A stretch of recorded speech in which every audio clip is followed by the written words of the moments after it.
지난 한 주간 동안 여러분 말씀을 묵상하신 분들은 이 본문의 말씀이 어떤 말씀인가를 이해할 거라고 생각이 되고요. 예수님께서는 지난 한 주간 동안 무슨 말씀에 관련된 이야기를 하냐면, 예수님은 이제 얼마 후면은 유월절을 맞이하게 되게 되고, 그 다음에 성만찬을 하게 되면 이제 예수님의 제자들과 성만찬을 하고 유월절을 맞이해서 결국은 예수님은 십자가에 못 박혀 죽어야 될 상황을 주님이 이미 알고 계시고, 알고 계시는 상태 속에서 제자들을 모아놓고, 그리고 또한 백성들에게 성전에서 가르쳐 주시는데, 가르쳐 주시는 그 이야기가 바로 뭐냐면 심상치 않는 이야기를 말씀하고 있어요.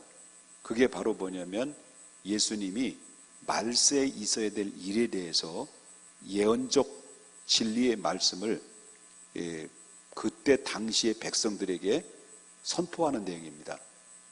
근데 그때 당시 예수님이 예언적인 말씀을 전파하는 그 내용들이 세월이 지나고 나니까 세월이 흐름에 따라서 그 예언한 말씀이 하나도 오차 범위 없이 적중되어가는, 이런 적중된 상황과 앞으로도 적중되어 가가는 이 과정 속에 오늘 우리가 놓여져 있다라고 하는 것이죠.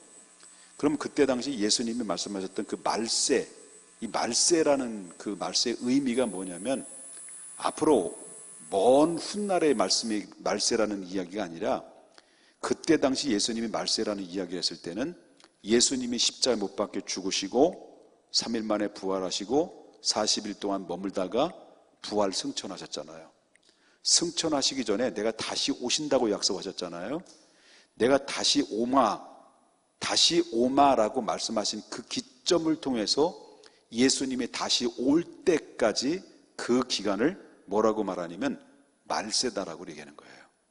그러니까 예수님이 승천하시고 난 이후 다시 오신다라고 하는 약속하신 그 날까지 말세라는 그 기간을 두고 있는데, 말세에도 이 과거, 현재, 미래가 있어요. 과거, 현재, 미래. 과거는 예수님이 말씀하셨던 것들이 성취된 사건들. 그럼 현재는 바로 뭐냐, 우리가 살고 있는 이 시대. 그 다음에 마지막 이루어져야 될 그 말세. 이걸 세 분류로 나누는데 과거, 현재, 미래의 말세가 있는 거예요. 그런데 예수님께서 그때 오늘 본문의 중심을 통해서 그때 당시에, 오늘 말씀 묵상책에도 나옵니다마는, 여러분 그때 당시에 예수님이 예언했던 그 말씀은 어떤 말씀이냐면, 그때 당시에 오늘날 말한다면 과거, 현재, 미래에 대한 예언이죠. 말세에 대해서. 그럼 그때 당시 초대교회 앞으로 예수님이 돌아가시고 나서 승천하시고 난 이후에 어떤 일이 벌어질 것인가에 대한 예언을 제자들을 중심을 통해서, 그리고 말씀을 듣는 모든 성도들을 중심을 통해서 예수님이 말씀하셨는데, 몇 가지의 징조가 있다라는 거예요. 징조가 있을 건데, 바로 예수님이 승천하시고 난 이후에 어떤 일이 벌어지면 몇 가지 징조 중에 첫 번째는 바로 뭐냐면, 많은 미혹의 영들이 판을 치게 될 것이다. 거짓 선지자들, 누구의 이름으로 오냐면 예수의 이름으로 와서 많은 영혼들을 미혹하게 될 것이다 라고 하는 그런 이야기였어요. 그럼 그때 당시에 초대교회에 보면 많은 이단들이 있었습니다마는, 에베소 교회에서 이 바울 사도가 사도 요한이 에베소 교회를 향한 그런 말씀을 했잖아요. 그럼 그때 당시 초대교회의 대표적인 에베소 교회 중심으로 그 초대교회의 그 이단들의 걸쭉한 이단들이 있습니다만은, 그 대표적인 이단들이 니골라당이라는 그 이단들이에요. 그러니까 그때 당시에도 예수님이 승천하시고 이후에 초대교회 안에는 바로 기독교의 본질적인 초대 신앙의 본질을 가지고 있지만, 거기에 따른 이단들이 예수님의 이름으로 와가지고 내가 그리스도다 라고 외쳐댔던 똥파리들이 많이 있었다라는 거예요. 그러니까 누구의 이름으로 왔다는 거예요? 예수님의 이름으로 왔다는 거예요. 그래서 거짓 복음을 증거해서 많은 신앙의 사람들을 미혹하게 해서 그 무너뜨리게 되는 그런 일들이 발생하게 될 것이다 라고 하는 말씀을 한 대로, 예수님의 승천 이후에 많은 이단들이 우죽순으로 일어나게 돼서 수많은 사람들이 미혹을 당하는 일들이 벌어지게 됐다라고 하는 것을 보게 되고요. 또 한 가지는 나라가 나라를 대적한다고 그랬어요. 전쟁이 임한다고 그랬어요. 그 다음에 지진이 임하고 기근이 임하게 될 것이다. 이런 일이 벌어질 것이다 라는 얘기를 했어요. 그럼 그때부터 실질적으로 볼 때는 나라가 나라를 대적하게 되고 기근이 임하고 지진이 일어나서 상당히 그때 당시에 어려운 그런 고초를 당했던 상황이 있었고요. 그리고 또한 예루살렘이 무너지게 될 것이다. 예루살렘이 무너지게 되는데 돌 위에 돌 하나도 남김없이 전부 다 무너지게 될 것이다 라고 하는 그런 예언을 했어요. 그래서 결국은 어떻습니까? 예수님께서는 어느 날 낙이 타고 예루살렘으로 입성을 했잖아요. 입성할 때 백성들이 예수님이 낙이 타고 예루살렘 입성하는 성전에 입성할 그 광경을 보면서 백성들은 어떻게 했습니까? 종려가지를 흔들어대고 옷을 깔고 여러분 어떻습니까? 호산나 다윗의 이름으로 오신 이요 라고 막 외쳐대면서 예수님의 이 입성을 찬송을 하고 환영을 했다라는 거죠. 그럴 때 그 예수님이 그 낙이 타고 들어가는 그 광경들을 목격했던 그 백성들과 제자들은 너무 기쁘고 즐거운 거예요. 왜 그러냐면 야 이제는 우리 시대가 왔구나. 이제 우리나라만이 독립될 나라가 되겠구나. 왜 그 전에 예수님이 행했던 기적과 이적을 보게 되면 안진뱅이를 일으키죠. 귀신을 내쫓이죠. 죽은 자를 막 살려내죠. 그리고 오병이어에 5,000명이 보리떡 5개 물고기 2마리를 가지고 5,000명을 막 먹이고 12광주를 남기죠. 그러니까 예수님이 가는 곳곳마다 막 기적이 일어나고 능력이 막 나타나니까 이분은 구약에서 말씀하셨던 이 민족을 로마로부터 해방시킬 유대인의 왕으로 왔다라고 그들은 그렇게 믿은 거예요. 그럼 예수님에 대해서 유대인의 왕으로 온다는 사실에 대해서 백성들은 전혀 의심하지 않았습니다. 왜? 모든 과거의 정황으로 예수님의 행적들을 보면 틀림없이 구약에서 이해했던 바로 이 메시아, 민족의 메시아, 유대인의 왕으로 올 거라는 것을 의심하지 않았습니다. 그러니까 예수님이 예루살렘 입성할 때 야 이제는 올 때가 왔구나. 이제는 우리의 시대가 왔구나. 예수님이 로마를 물리치고 이 나라를 세울 나라가 이 나라를 반드시 세우게 될 것이다. 유대인의 왕으로 올 거다. 민족의 메시아로 왔다. 그들은 의심하지 않았기 때문에 계속 종려가지를 흔들면서 너무 환영을 한 거죠. 그런데 예루살렘에 들어갔어요. 근데 개혁을 일으킬 줄 알았는데 개혁을 일으키질 않는 거예요. 개혁을 일으키지 않고 엉뚱한 예수님이 엉뚱한 방향으로 튀고 있는 거예요. 그러니까 점점 민심이 실망하게 되죠. 실망하게 되는 거죠. 기대했던 유대인의 왕으로, 민족의 메시아로, 인류를 구원할 왕이 아니라 자기 민족을 구원해서 자기 나라를 다시 독립해서 세우실 왕이 왔다라고 생각했는데 예수님이 예루살렘에 딱 들어와 보니까 하는 행동들을 보면 예수님이 독립하거나 그들을 물리치거나 물리적인 힘을 발휘하거나 그래서 이스라엘 왕으로 딱 선포하거나 이런 게 없는 거예요. 그러니까 점점 백성들은 실망하게 되면서 나중에는 뭐예요? 그들의 등을 돌리기 시작하는데 무섭도록 민심이 등을 돌리기 시작하는 거죠. 예수님이 결국 체포를 당해요. 신문을 당해요. 신문을 당하면서 결국은 어떻습니까? 죄 없이 누구 앞에 섰냐면 빌라도의 법정 앞에 딱 서요. 빌라도가 누구예요? 로마로부터 파송한 로마 총독이에요. 빌라도 앞에 쓴 거예요. 빌라도 앞에 섰을 때 네가 유대인의 왕이냐? 네 입으로 얘기했다. 그러면서 예수님이 신문을 계속 하는데도 불구하고 이 빌라도는요 그 예수님에 대한 죄를 전혀 발견할 수가 없는 거예요. 그래서 또 한 가지는 이분을 잘못 끌어들였다고 한다면 내가 무슨 신변의 위협을 받을 수 있겠다라는 생각이 들 만큼 상당히 이분의 신적 능력을 이 빌라도는 감지를 한 거예요. 이분은 인간을 구원할, 소위 말하면 이스라엘 땅만 위해서 구원한 존재가 아니라 분명히 어떤 누군가가 전해줬던 인류를 구원할 메시아가 왔다라는 것을 이 사람은 직감적으로 아마 신문의 과정을 통해 느꼈을 거예요. 그런데 할 수만 있으면 이 사실을 알기 때문에 할 수만 있으면 이 빌라도는 예수님을 풀어놓으려고 했죠. 놔주려고 했다는 거예요. 근데 누가 예수님을 죽이라고 외쳤을까요? 물론 제사장들이나 장로들이 예수님을 법정 앞에 섰고 빌라도 앞에 세웠지만, 그러나 예수님을 죽이는데 결정적인 역할을 했던 사람들이 누굴까요?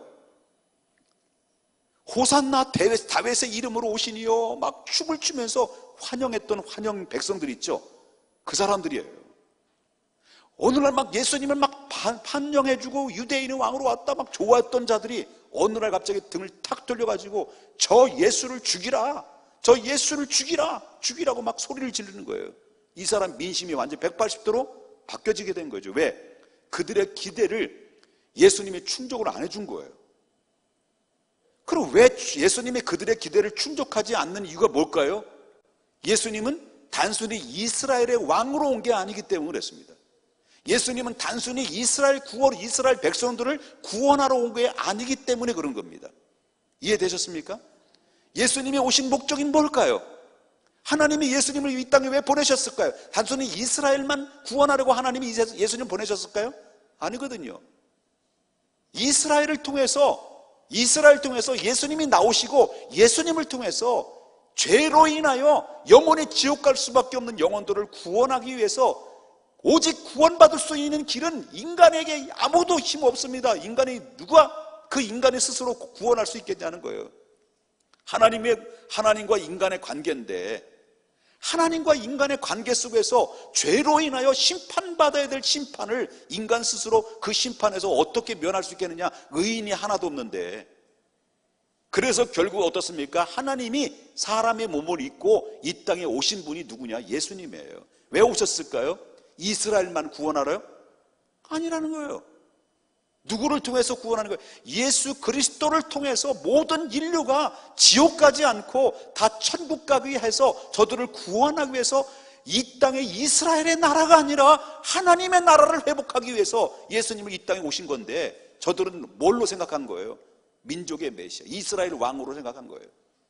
예수님이 이 땅에 오신 것은 이스라엘 나라를 세우기 위해서 온 것이 아니라 모든 인류의 죄로 인하여 사망의 음침한 골짜기로 갈 수밖에 없는 처절한 인생을 구원하여서 하나님의 나라를 세우기 위해서 예수님이 이 땅에 오셨다는 것을 저들은 모르는 거예요. 빌라도도 감잡았는데 그들은 왜 몰랐을까요? 귀신들도 알아요. 귀신들도 그때 당시 예수님이 누군지 몰라요. 이 사람들은 장로들 모르고 제사장도 모르고 예수님의 제자들도 조차도 예수님이 누구인지 몰랐다는 거예요. 그래서 누가 먼저 알아요? 거라사인 지역에 딱 보니까 예수님이 지나갔어요. 지나갔는데 바로 귀신 들린 자가 나와가지고 막 뛰어나가지고 다윗의 이름으로, 거룩하신 이름으로 오신 이분이요, 당신이 우리를 괴롭히러 왔습니까? 당신이 누군지 압니다. 조용해. 그렇게 했다는 거예요. 귀신들도 예수님이 누군지를 알고 믿고 떠났다라는 거예요. 근데 그때 당신은 예수님이 누군지 몰랐다는 건데, 귀신들은 알았는데 귀신이 귀신처럼 알았다는 거예요. 몰라요. 사람 모르는 거예요. 그러니까 등 돌린 거죠. 자, 빌라도 보면은, 빌라도가 마태복음 27장 24절에 보니까 뭐라고 얘기하냐면, 이 사람의 피에 대해서 나는 무지하다. 너희들은 죽이라고 하는데, 나는 너희들이 죽이라고 하는데, 죽이라고 하는 말처럼 내가 죽인다 할지라도 이 사람의 죽이는 죗값은 내가 아니다 라고 하면서 너희가 당해라. 어떻게 할래? 이렇게 했다는 거예요. 그랬더니 잘 보세요. 집에서 한번 찾아보세요. 지금 찾아봐도 됩니다만은 마태복음 27장 그 다음에 그 백성들이 예수를 죽이소서 라고 했던 사람들이 뭐라고 말하냐면, 마태복음 27장 25절에 보니까 그 피를 우리와 우리의 자손에게 돌릴지어다. 그 피값을, 예수님을 죽여라 말해. 죽여라. 그 책임의 피값을 우리와 우리 자손이 받을 테니까 저 예수를 죽여라. 백성들이 그렇게 얘기했다는 거예요. 미친놈들이죠. 그렇다는 거예요. 예수님을 모르면 이렇게 180도로 정반대편에 서는 것을 보게 되는 거죠. 알자. 여호와를 알자. 어떻게 알자? 힘써 알자. 무식한 것들 말이에요. 무식한 것이 결국 어때요? 통통 튀는 거예요. 그래서 무식이 통통이라는 거예요. 그래서 결국 어떻습니까? 예수님이 그 광경을 알고 뭐라고 말해요? 돌 위에 돌 하나도 남김없이 다 성전은 무너지리라. 결국 어떤 일이 벌어지면 예수님이 그들을 예수를 죽이소서, 예수를 죽이소서라고 외쳤던 그 피값, 그 죄값을 우리와 우리 자손이 받을 테니까 저 예수를 죽이소라고 외쳐서 결국은 빌라도는 그들의 소원대로 예수님 죽였어요. 성공했어요. 그리고 3일 만에 살아나셨어요. 그리고 부활 승천하셨어요. 근데 예수님이 뭐라고 말씀하셨냐면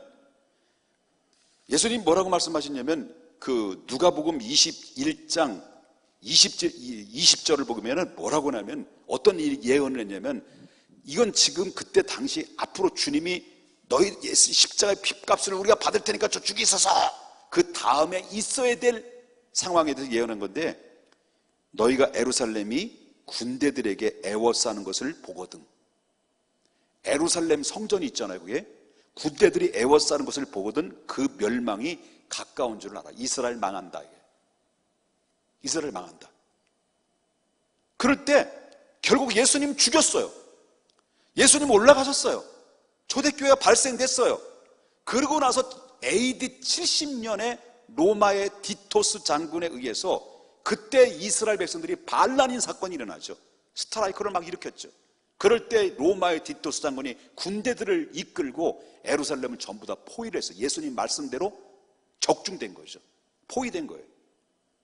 그래서 결국 어떻습니까? 예루살렘에 그 이스라엘 살고 있는 전역의 예루살렘 중심으로 모든 백성들이 전부 다 뿔뿔이 도망가고 흩어지면서 예루살렘은 로마의 디토스 장군에서 지배를 당하게 되고 결국 예루살렘 성전은 하나도 남김없이 돌 위에 주님이 말씀하신 것처럼 돌 위에 돌 하나도 남김없이 다 무너지고 말았어요.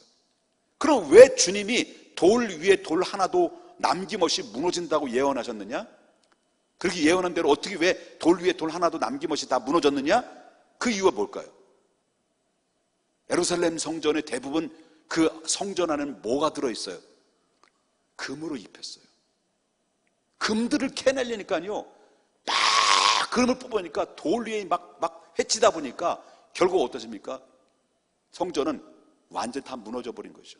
그리고 나서 그때 이후에 이스라엘 백성들은 뿔뿔이 자기 나라 없이 결국 이 나라 저 나라 저 나라 이 나라로 흩어져서 이게 발생된 것이 바로 디아스포라라는 이름이 달려요. 디아스포라. 결국 뿔뿔이 흩어진 거예요. 그래서 나라 없이 2000년 동안 이스라엘 백성들은 처절한 고난과 아픔 속에서 저들은 그렇게 흩어져서 디아스포라. 여러분 히틀러 그리고 유대인들을 학살을 하는데 엄청난 학살을 하죠. 대학살. 600만 명이 독가스에 의해서 죽어져 나갑니다. 유대인들이. 가는 곳곳마다 유대인을 못 잡아먹어서 한이 될 만큼 유대인들을 경멸하고 저주를 부면서 나라들마다 어딥니까 뿔뿔이 흩어져 숨죽이면서 살아갈 수밖에 없는 것이 유대인들의 2000년의 세월이에요. 이게 바로 유대인들이에요. 왜 그랬을까요? 예수님이 말씀하시는 저 예수를 십자가에 못 박여줘서 그럴 때 이 빌라도가 이 사람의 피에 대해서 나는 무죄하니 너희가 당하라. 그랬더니 그들이 뭐라고 말합니까? 백성이 다 대답하되 그 피를 우리와 우리의 자손이 받겠으니 저를 죽이라. 결국 죽인 대신 그 피값을 2000년 동안 자기들뿐만 아니라 자기 후손들까지 이스라엘 백성들은 전부 다 당하고 마는 거예요. 주님이 말씀대로 된 거예요, 안 된 거예요? 된 거예요. 그렇다면 예수님 말씀하신 거예요. 천지는 없어져요. 천지는 없어져요. 근데 예수님의 말씀, 내 말은 없어지지 아니하리라. 이게 하나님 말씀이에요. 하나님의 말씀의 권위 앞에 우리는 굴복해야 되고 순종해야 돼요. 왜? 거기에 인생이 있고 거기에 사는 길이 있어요. 거기 사는 길이 있어요. 아멘입니까? 그래서 결국 그때 당시에 예수님이 예언했을 때 초대교회의 예언이 결국 이후에 이런 일들이 벌어지게 되는데, 그렇다면 그 예언은 그때 당대의 과거에만 예언일까? 그럼 오늘날 현대에도 그 예언이 그대로 지금 바로 그때 당시 예수님이 예언한 것은 단지 그때 초대교회 그 시대만 바라보고 예언한 것이 아니라 예수님의 재림 직전, 다시 오실 직전까지에 관련된 예언이 그대로 이어진 본문의 말씀이에요. 그럼 오늘날 이 시대는 어떤 일이 벌어지냐? 예수님이 예언한 것들이 보면 어떻게 적용되고 있느냐? 세 가지, 보편적인 세 가지예요. 하나는 아까도 말씀드렸습니다마는 마지막 때 말세가 되면 미혹의 영들이 판을 치게 돼요. 거짓 선지자들, 예수의 이름으로 등장돼서 미혹의 영들이 판을 치게 된다고 그랬어요. 그 다음에 두 번째는요, 천재지변이 일어난다고 그랬어요. 천재지변. 요즘 천재지변 일어나 안 일어나요? 새벽에도 제가 말씀드렸습니다마는 오늘날 대한민국에도요, 이제는 봄, 그 다음에 가을 줄어들어요. 곧바로 여름 해도 곧바로 뭘로 와요? 이제 겨울이 와요. 그러니까 한마디로 말한다면 열대야가 지금 우리나라 지금 임하고 있는 거예요.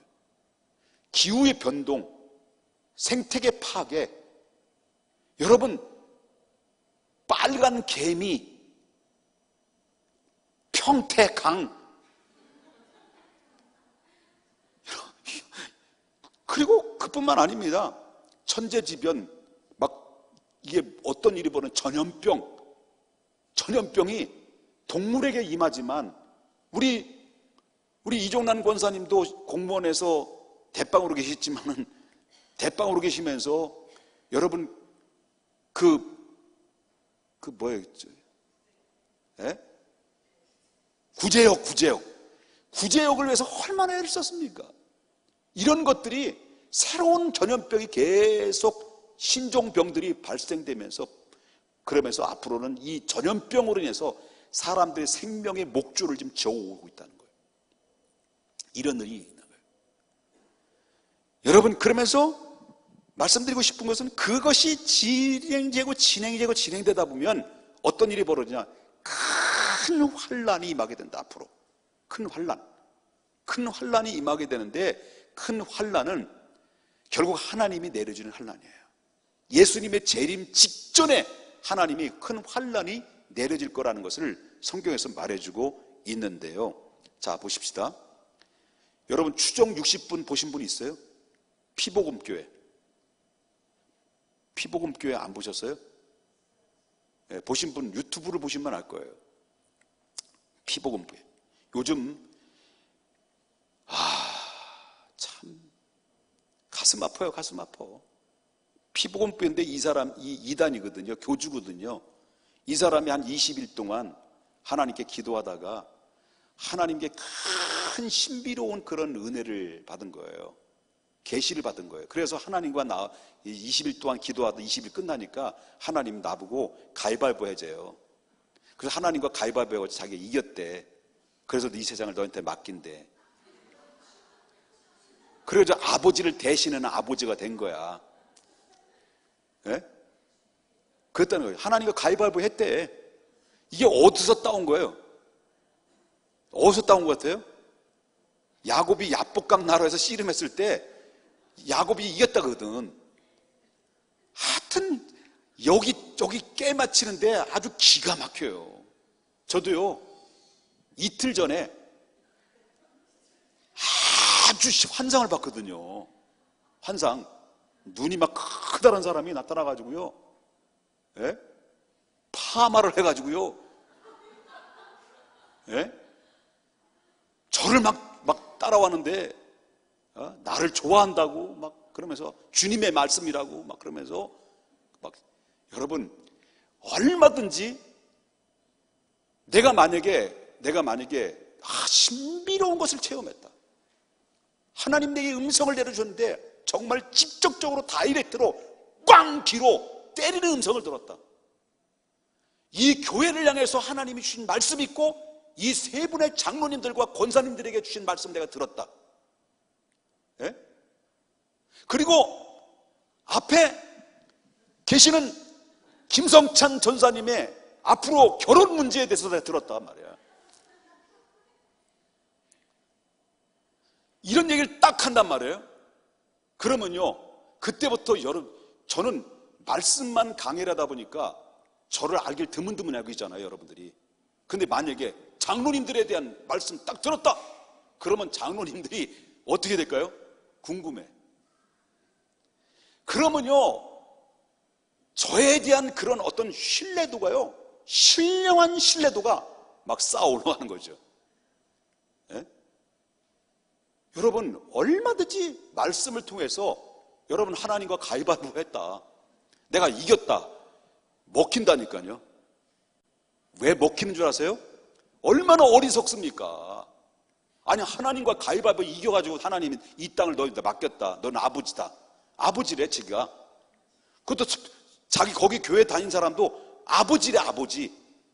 야, 아버지가 지금 차가 다 된, 성경에 거기 나와요. 성경이 아니라 준 60 차가, 성경이 아니라, 왜 이래.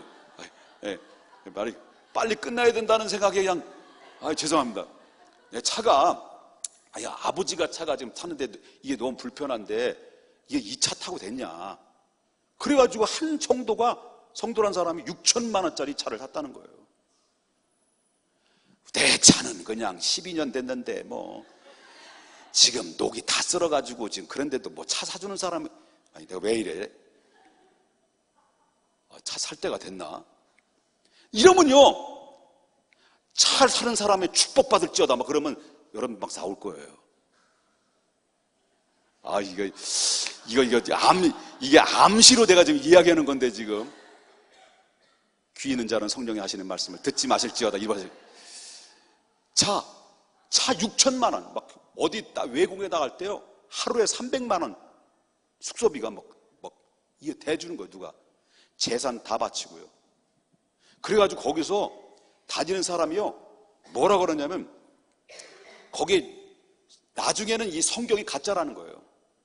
그 사람 얘기, 피복음교회 십자가 달고 아버지의 말을 들어라. 아버지는 귀신을 내쫓는다.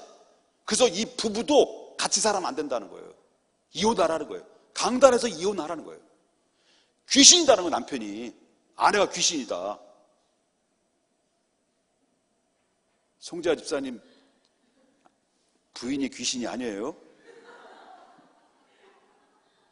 귀신이라는 거예요. 자식도 왼수다. 그래가지고 주문을 외웠는데 기가 막히더라고요. 예수의 피. 그렇게 하더라고요. 피 그러더라고요. 귀신, 귀신 그러더라고요. 비슷해요. 한번 보세요. 비슷해. 주문을 외우는 거예요. 그리고 또 찬송을 안 불러.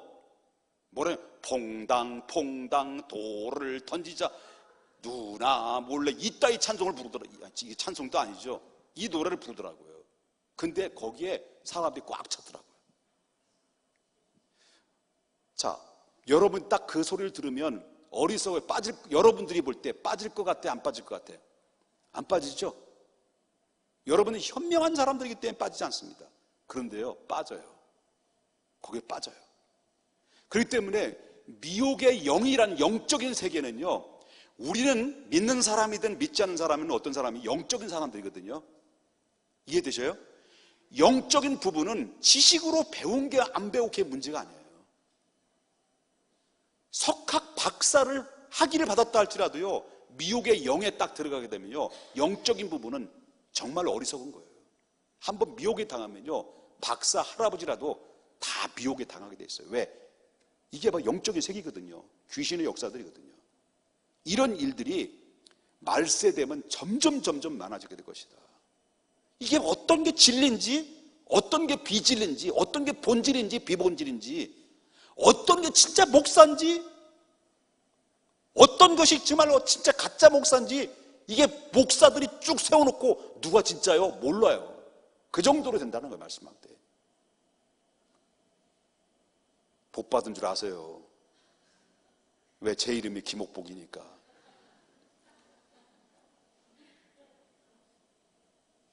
정말 목사도 정신 차려야 돼요. 전사님들, 목사님들 정신 차려야 돼. 정말 정신 차려야 돼. 야, 나도 목사님들과 같이 있지만 여기 목사에 대한 이야기를 하면 또 설교 들을 때 저의 은혜의 말씀이 떨어질 것 같아서 제가 말씀 안 하겠습니다만은, 이런 일들이 벌어지게 될 것이다. 마지막 때 되면요, 이런 정부는 지금 어떻게 유도를 하고 있냐면, 이 말은 뭐 어떻게 상관없습니다. 제가 얘기할 건 얘기합니다만, 정부는 지금 어떻게 유도를 하고 있냐면요, 동성애법을 통과할 수밖에 없어요. 이게 정부의 정책이에요. 동성애법 통과해요. 반드시 통과합니다. 예언이라고 하기는 좀 너무 불행한 말씀이지만 인권법 통과됩니다. 못 막아요. 힘들어요. 자, 동성애 합법화한단 말이에요. 동성 결혼. 그 다음에 동성애 인권법 합법화한단 말이에요.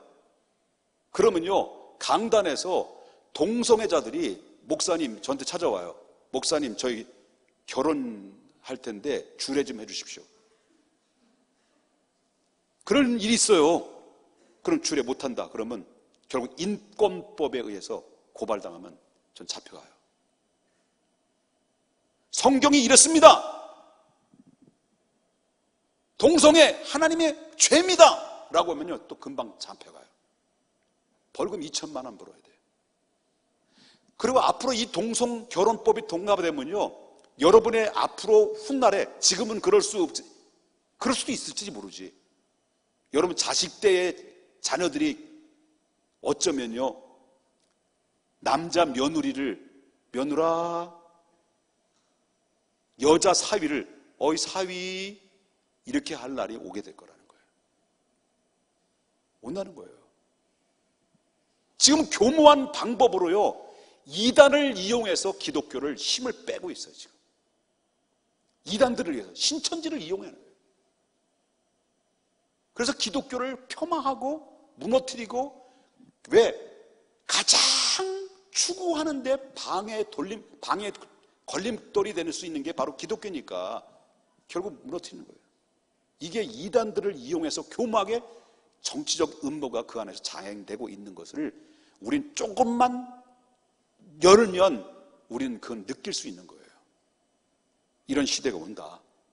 자, 이렇게 사람이 최악의, 하나님의 원치 않는 죄악에 선포되는 거에 동성애법 서로 막, 여러분 뭐 트랜스젠더 막 수술을 해가지고 남자가 여자로 만들고 여자가 남자로 만드는 이 기술이, 획기술이 막 등장이 되고, 도대체 누가 남자인지 누가 여자인지 지금 구분이 안 될 만큼 지금, 혹시 여자 아니십니까? 모른다는 거예요. 자, 이렇게 인간의 죄가 극치에 달하면 그때부터 환난 때가 임한 거예요. 그래서 예수님이 말씀하시기를 뭐라고 말합니까? 무화과 나무에서 싹이 나면 뭘 올 거라 안다냐면, 여름이 올 거라는 것을 안다면, 이런 징조가 보이면 곧 예수님이 구름 타고 재림할 때가 왔다. 그걸 알아라.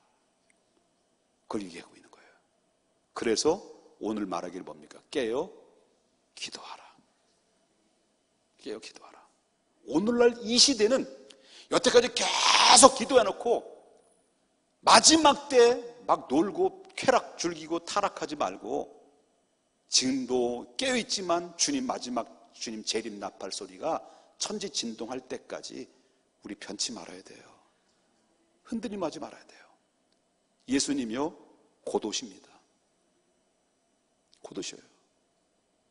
정말 임박했다는 것을, 예수님의 재림의 소리가 지금 귀에 들려올 만큼 지금 이 시대는 임박해 왔다는 것, 전 세계의 동성애 결혼은 합법화되는 것은 이게 바로 뭐냐면, 뭐 그뿐만 아닙니다. 그 위에 이 영적인 세계 속에는, 여러분 스타벅스, 커피 마시는 그 스타벅스죠, 회장은 노골적으로 뭘 찬양해요? 사탄을 숭배해요. 눈깔 큰 거 하나 달린 거 있죠? 이 프리메이슨이라는 이 모든 이 세계들이 급히 들어가 보면요, 거기에 음모가 다 들어있어요. 오래전부터. 이거 뭐 그게 맞는지 안 맞는지 모르지만 김정일도 이거 놓더만요.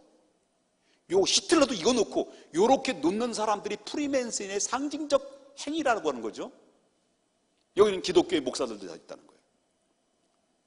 무서운 음모들이 지금 사단의 세계와 하나님의 영적인 세계가 지금 보이지 않는 가운데서 치열한 전쟁이 이루어지고 영적 전쟁이 이루어지고 있는데, 우리가 해야 될 일은 바로 뭐냐면 좌로 우로 흔들림 없이 다른 거 봅니다. 여러분, 스피노자가 이런 말을 했죠. 뭐라고 했어요? 세계의 종말이 온다 할지라도 나는 뭘 심는다? 무한 항구를 심는다. 뭘 심는다고요? 사과나무. 그건 뭐냐면, 이런 징조가 있다 할지라도 우리가 해야 될 일은 어떻게 할까? 우리는 어떻게 합니까? 머리 깎고 산으로 갑니까? 아니거든요. 여러분, 이런 징조가 있다 할지라도 좌로나 우로나 치우치지 말고 뭘 붙잡아야 되느냐? 어떤 신비로운 거 붙잡을 생각하지 말고요, 하나님 말씀 붙잡아야 돼요. 하나님 말씀 꼭 붙잡고 좌로 우로 치우치지 말고, 여러분, 하나님은 끝까지 진실한 사람을 본 거예요. 진실하게 좌로 우로 치우치지 않고 하나님 두려워할 줄 알고, 그저 우리 하나 더 붙일게요. 예? 우리 찬양 인도하셨던 신집사님 말씀하신 것처럼 우리가 고백할 거에 뭡니까? 세 가지밖에 없는 거 아닙니까? 주님 죄송합니다. 자격 없는 놈, 죄 많은 놈 불쌍히 여겨주셔서 나를 하나님의 자녀 삼아주셨으니 할 말이 어디 있겠습니까? 그냥 죄송한 거죠.